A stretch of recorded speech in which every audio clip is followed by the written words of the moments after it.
La 41e édition des Césars ne dérogera pas à la règle. De nombreux oubliés, une nouvelle fois cette année, comme 1+1, la comédie romantique de Claude Lelouch, portée par Jean Dujardin et Elsa Zilberstein, totalement laissée de côté par l'Académie des Césars. Pourtant, le succès était au rendez-vous pour le long métrage qui avait tout de même comptabilisé plus d'1 million d'entrées.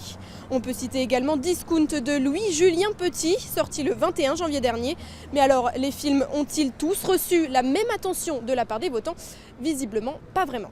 Il y a un manque, oui, dans les votants au César de découverte. Ils reçoivent un coffret avec une petite centaine de DVD. Alors je pense que beaucoup n'en regardent pas beaucoup, sûrement par manque de temps. Mais c'est vrai qu'il y a des petits films français qui étaient des vraies petites pépites. Et je pense qu'ils auraient dû être au César. Pourquoi ? Parce que les Césars, ça aide aussi à faire réémerger des films qui n'ont pas forcément été connus, mais qui sont de grande qualité. Oui, il y a peut-être un vote un peu trop confortable dans une année qui n'était pas une année excellente. Dans ces nominations, plusieurs films étaient déjà en compétition à Cannes l'année dernière. On peut notamment citer Dipan ou encore Mon Roi, une particularité donc des Césars 2016.